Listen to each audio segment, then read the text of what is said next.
Hey guys, I'm back in my studio with video 3. Number 2 is stuck in my computer, so I'm not smart enough to get it uploaded. I'm going to have to find somebody that knows more about it than I do. So I'm going to explain to you what I did in video 2 so you can kind of catch up. I went back with a little bit of color here, even though I said in the first video that I wasn't going to add color, but this is kind of to rush the project because I want to get it done a little quicker so we don't end up with 10 videos. So I've actually just added color and it's dried overnight, and now I'm going to start doing some detail here and adding a little bit of color here, and then we will go on with the video number 4, which will be the final coat, which will be oil, and it'll have a sealer, and I'll explain to you when we get there. So what I have here is my greens, 3 color greens: kiwi, and then a forest green, and then a brighter green. The names don't really matter. Still have my picture here, even though it's going to look a little bit different. I've moved the barn to the left, and I just kind of widened the whole thing since my canvas is a 24 by 30. And I've got different size brushes, and I'll show you what I'm doing as I go. Make sure you have your water ready, your rags ready, and so you don't have to stop and reach for something, because this is going to be acrylic and it's going to dry pretty fast, so you don't want to really take a break and go off and do something. Alright.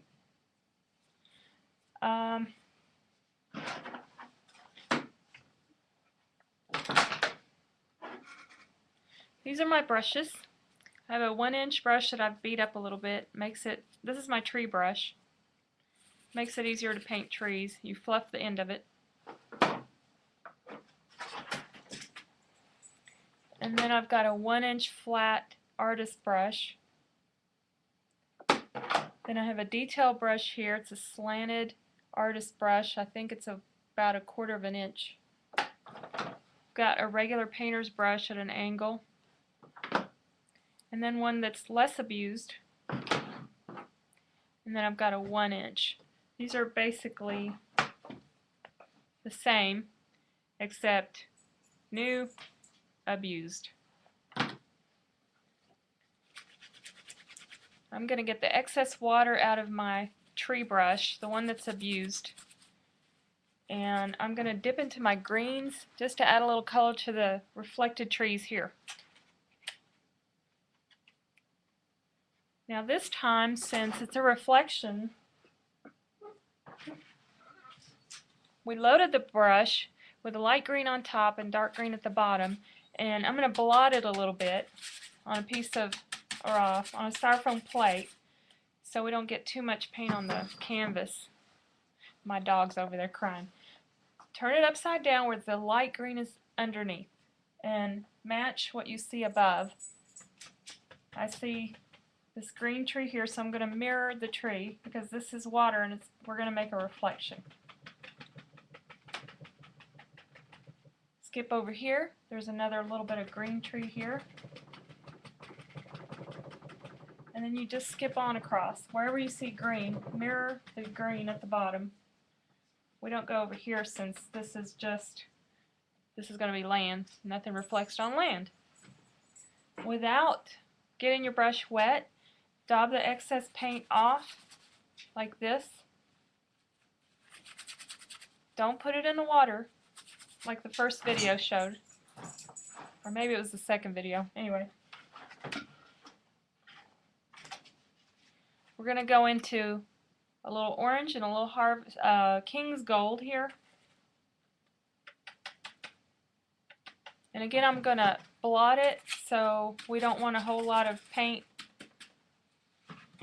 on the water. Flip it upside down where the yellow or the gold is underneath and the orange is on top. Again, you're going to mirror what you see up above and just dab it.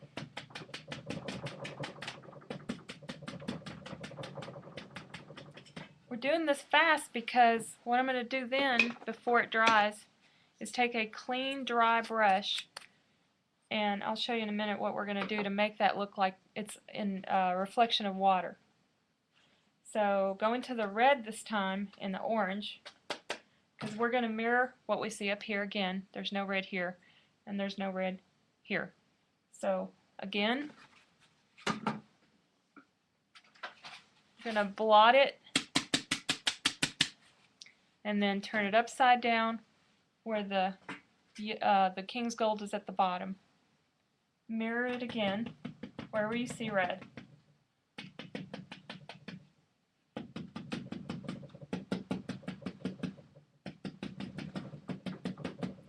Alright, now this is really fast because again we don't want it to dry. So now it's time to go side to side and very, very lightly you want to go over the wet paint side to side real lightly so that it drags it horizontally and it looks like a reflection in the water.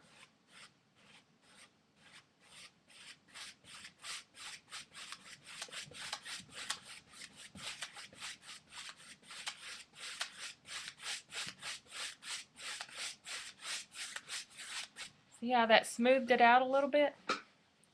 Same dry brush. I'm going to blot the excess paint off of it. And we're going to dip into, this is goose feather, and we're just going to load the edge of the brush, wipe the excess paint off where it's just barely, you can even see it's barely there. This time we're going to add a little bit of ripples in the water by doing a horizontal motion, light pressure, just at the bank.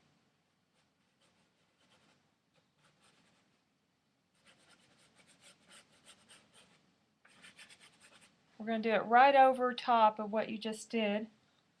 Need a little more.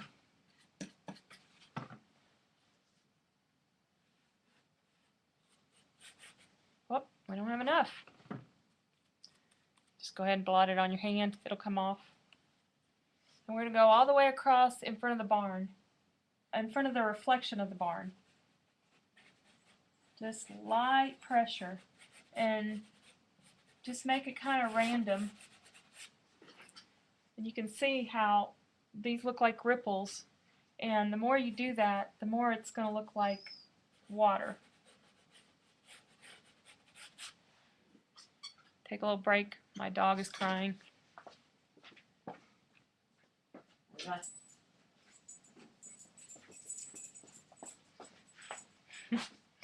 Okay.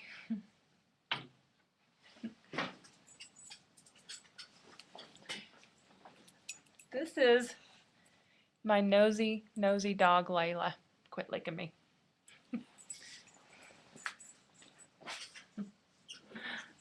I think I just painted her. Alright, now back to this area here. We're going to switch to our tree brush right here. Don't wash it, just kind of wipe off the excess paint and fluff out the end of the brush so that it kind of fans a little bit.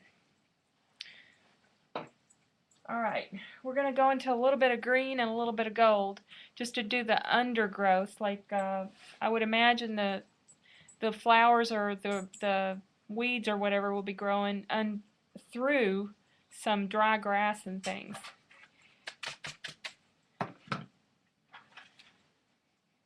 We're going to dip into a little bit of this, I would call that like a dark mustard. And I'm blotting over here just so that it's not overloaded. Now, again, we're going to do a little bit of light King's Gold at the tip.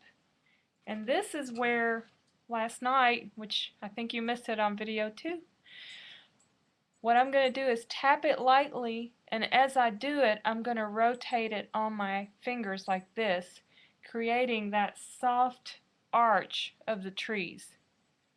So here we go, over here.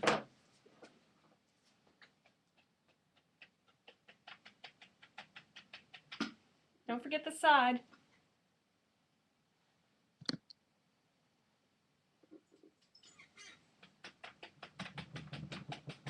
And just randomly, we need a little more.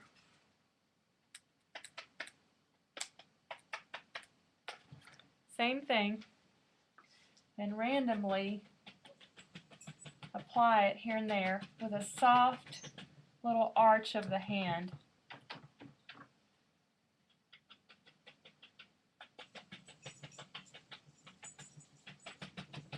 It doesn't have to be real bright because we're going to go in and do some highlighting when we get all this done.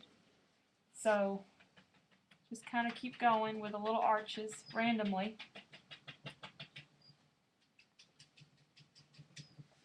Alright, wipe that off.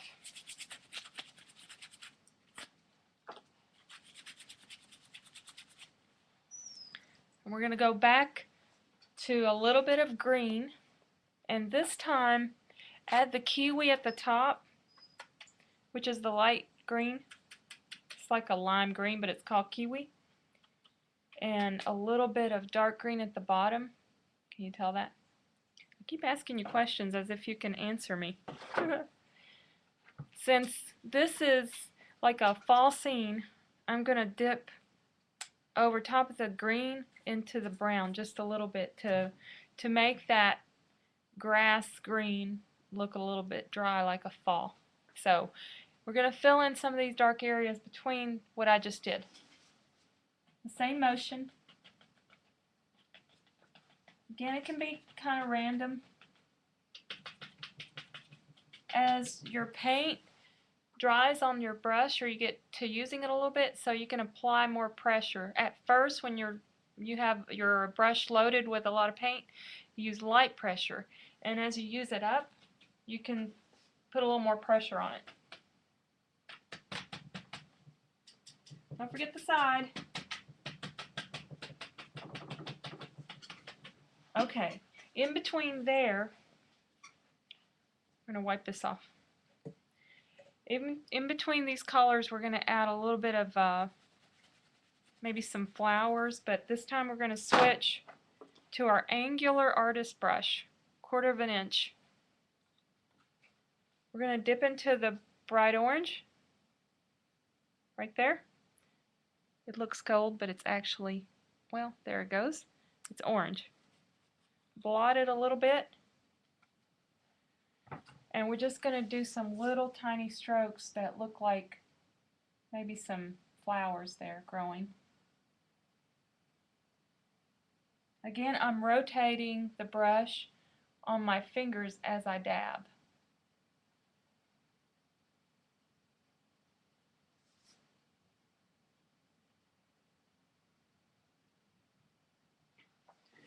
With the same brush, without washing it, wipe off the excess paint, and then we're going to dip into the goose feather, which is the light tan. This is where you're going to make some tall grass, but in order to do the tall grass, you have to apply really light pressure and only use the tip of the brush to make a smooth line like this. Okay? We don't push down when we're doing tall grass, because then your grass gets really fat and it doesn't look like grass, it looks like a big fat line. So half of the brush, one side of the brush goes into the goose feather and the other side of the brush goes into the green. And we're going to go from bottom up, and as you go up, pull your hand away from the canvas so that the top of the grass looks pointed.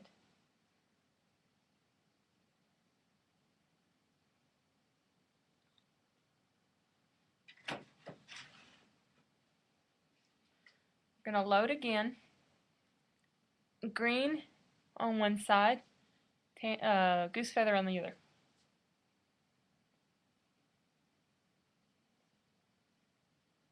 As I go up, pull away from the canvas.